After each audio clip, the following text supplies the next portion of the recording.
ప్రతి పథకానికి ఏదో ఒక రకంగా ఆధార్ అనేది తప్పనిసరిగా చూపించాల్సిందే. ఆధార్లో మార్పులు చేర్పులు చేసుకోవాలంటే ప్రజలు ముప్పు తిప్పలు పడుతున్నారు. గంటల తరబడి లైన్లో నిల్చున్నా కూడా పనులు కావడం లేదని ప్రజలు ఆవేదన వ్యక్తం చేస్తున్నారు. గత కొద్ది రోజులుగా ఆధార్ సెంటర్ల చుట్టూ తిరుగుతున్నా కూడా పట్టించుకునే నాదుడే కరువయ్యారని అంటున్న బాధితులతో మా ప్రతినిధి రణధీర్ ఫేస్ టు ఫేస్.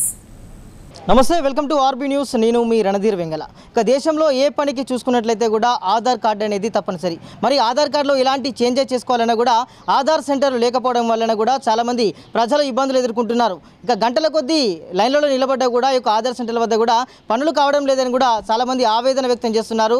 దీనికి సంబంధించి మనం భూపాలపల్లి జిల్లా కేంద్రంలోని ఆధార్ సెంటర్ల వద్దనైతే ఉన్నాము. ప్రజెంట్ అయితే మనకు బార్లు తీరుతున్న పరిస్థితి కనబడుతూ ఉంది. ఇక భూపాలపల్లి జిల్లా కేంద్రంలోని సమేత ఆధార్ సెంటర్ల వద్దనైతే ఇలా బార్లు తీరిన పరిస్థితి కనబడంతో మేము ఎలాంటి పనులు చేసుకోకుండా కూడా ఇక్కడికి వచ్చి గంటల తరబడి వేచి చేస్తున్నామని కూడా సమేత ప్రజలైతే అంటున్నారు. మరి ఇప్పటి వరకు కూడా ఇక భూపాలపల్లి జిల్లా కేంద్రమే కాకుండా కూడా తెలంగాణ రాష్ట్రంలో కూడా ఆధార్ సెంటర్లు కూడా తక్కువగా ఉండడం కారణంగానైతే ప్రజలు చాలా ఇబ్బందులకు గురవుతున్నారు. కొంతమంది ఉన్నారు, వారిని అడుగుదాం, తెలుసుకుందాం అసలు ఎలాంటి పరిస్థితుల్లో వారు ఉన్నారనే విషయాన్ని. అన్న నమస్తేనే, ఏం పేరు మీ పేరు? రామకృష్ణ. ఎక్కడి నుంచి మీరు? జిల్లపల్లి. Okay okay. ఇప్పుడు ఆధార్ సెంటర్కి వచ్చారు, ఏ పని మీద వచ్చారు మీరు? అప్డేట్. ఎలాంటి అప్డేట్? మ్యారేజ్ అయింది, మా వైఫ్ది ఆధార్ అప్డేట్ చేద్దామని వచ్చినప్పుడు చాలా టైం అవుతుంది. ఎంతసేపు అవుతుంది మీరు వచ్చి? 1 అవర్ అవుతుంది. 1 అవర్ అవుతుంది. ఇప్పుడు ఏమంటున్నారు, మీకు ఏమన్నా టోకెన్స్ ఇస్తున్నారా లేకపోతే లైన్లో నిలబడాలి? లైన్ ఇక్కడ ఓన్లీ లైన్, వేరే కాడ టోకెన్స్ అంతేనా? Okay okay. అంటే మొత్తానికి ఇక్కడ టోకెన్స్ వేరే కాడ టోకెన్స్ అయినప్పటికీ కూడా చాలామంది ఇబ్బందులు పడుతున్నాం. దీనికి సంబంధించి అధికారులు కూడా చొరవ తీసుకోవాలంటున్నారు. మేడం మీరు ఎక్కడి నుంచి? మాదేపురం అండి, మాది మహాదేవ్పూర్. అక్కడ నుంచి ఇక్కడికి వచ్చారా?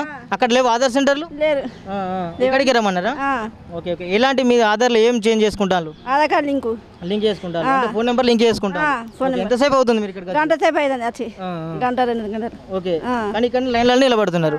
Okay okay. గంటల సరిపడి అంటే మహాదేవ్పూర్ అంటే మంత్రి నియోజకవర్గం నుంచి కూడా వచ్చినా కూడా ఇక్కడ లైన్లో నిలబడాల్సిన పరిస్థితి వచ్చిందని కూడా చెప్తున్నారు. కొంతమంది యువతులు ఉన్నారు, పడదాం. మీరు చెప్పండి, మీరు ఎక్కడి నుంచి వచ్చారు, మీరు సమస్య ఏంటి? మహాదేవ్పూర్ నుంచి వచ్చాము. మీ ఆటికి 3 రోజుల నుంచి తిరుగుతున్నాం. మంది బాగా అవుతుంది, వెళ్తాను రావట్లే పోతాను, పని అయితే అవుతలేదు. డబ్బులు ఎంత ఖర్చు అవుతున్నాయి? ఇక్కడ ఉన్న వాళ్ళు ఏం చెప్తున్నారు మీకు? ఏమంటలేదు, ఇక మంది అయితే ఇక బంద్ చేస్తాను, వెళ్ళమంటాను, మళ్ళీ రేపు రమ్మంటాను. ఇట్లా 3 రోజులు తిరుగుతూనే ఉన్నా నేను. అంటే టెక్నికల్ ప్రాబ్లం అంటున్నారా లేకపోతే ఆధార్ కార్డును లింక్ చేయించుకున్నాం. అంటే వీళ్ళేమని సమాధానం చెప్తున్నారు? ఏం లేదు, మంది బాగున్నారు, రేపు రాని అట్లా అంటాను, రేపు అట్లా రమ్మంటాను. Okay okay. ఇంకో కొంతమంది ఉన్నాం. అన్న నమస్తేనే. నమస్తే. ఏం పేరు మీ పేరు? ప్రసాద్. ఎక్కడి నుంచి వచ్చారు? కాటారం నుంచి ఇక్కడికి వస్తున్నారు. అంటే అక్కడ సదుపాయాలు లేవు అనేసి? లేదు, అక్కడ లేకనే ఇక్కడికి వచ్చేసిన. ఏమంటున్నారు మీరు? ఇప్పటివరకు ఎన్నిసార్లు వచ్చారు? ఇప్పటికి 2 times వచ్చిన. అప్పుడు చాలా జనం పబ్లిక్ బాగుండే, అప్పుడు వెళ్ళిపోయినా. చిన్నపిల్లలు ఉండే, చిన్నపిల్లలను పట్టుకొని వస్తున్నారు. ఇప్పటివరకు ఎన్నిసార్లు వచ్చారు? 2 times వచ్చిన. 2 times వెళ్ళిపోయినా. ఇంకా బాగా రష్ ఉందని చెప్పేసి వెళ్ళిపోయినా. టైం కాలే, చాలా టైం అవుతుందని చెప్పి ఈవినింగ్ అవుతుంది పొద్దున వస్తే. ఇవాళ కొద్దిగా పబ్లిక్ తక్కువ ఉంది అని చెప్పేసి వాళ్ళు వచ్చేసిన.